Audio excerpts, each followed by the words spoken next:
And now to the Supreme Court, where the court released a flurry of decisions, but none on many of the closely watched cases from this session. And that includes a decision on birthright citizenship and the right of judges to issue nationwide injunctions on presidential orders. Another decision day is set for next Thursday. So right now we're joined by CBS News chief legal correspondent Jan Crawford. Jan, thank you so much for being with us today.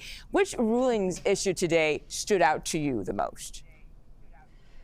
Well, what stood out to me the most was that none of them were these big cases that we've been waiting for. And that's the way it always is in June with the Supreme Court. You know, they have a number of hugely significant cases out there, but they never tell us what days that they're going to release the specific ones. So you kind of get in place, you're all anxious to see what the rulings will be, and then you kind of have to hurry up and wait for the next opinion day.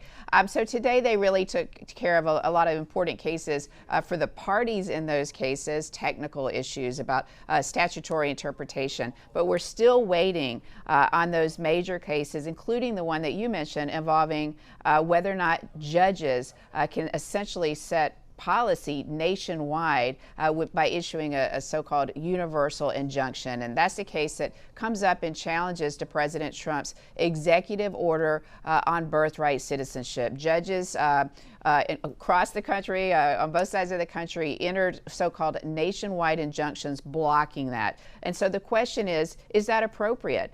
Can a judge just say, I'm going to enter this order not just based on the parties in my courtroom or in my general area, but I'm going to make it apply nationwide across the country to everyone? And so obviously that would have a hugely significant impact on how people go to court and how broadly these rulings can be applied. And presidents don't like this.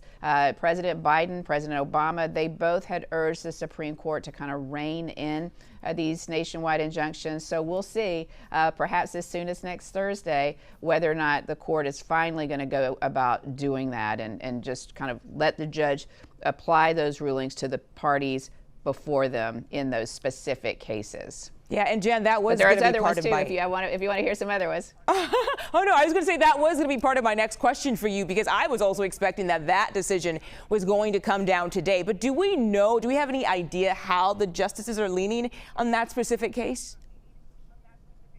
You know, we can only tell based on how they kind of ask questions in the oral arguments, and you can kind of get some clues there. And then also if they've discussed the issues in previous opinions. So, yeah, I mean, I think on this one, there's clearly a majority of the justices who are troubled by these nationwide injunctions, because it gives one judge in, say, some random court, in a state, whatever state, it gives them a lot of power to interfere with what the president is trying to do. So that's a bipartisan concern. The question, though, is what are they going to do about it? How broadly is that opinion going to be written? Are they going to say no nationwide injunctions? Are they going to say only if it's a super duper important case?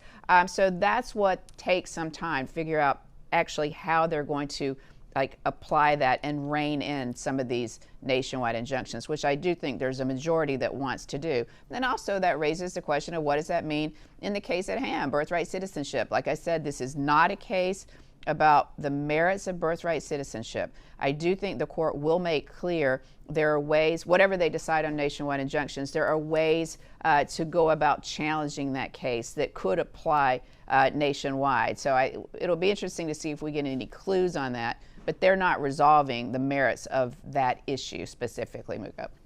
Got it. CBS News chief legal correspondent Jan Crawford, thank you so much for your insight. We appreciate your time.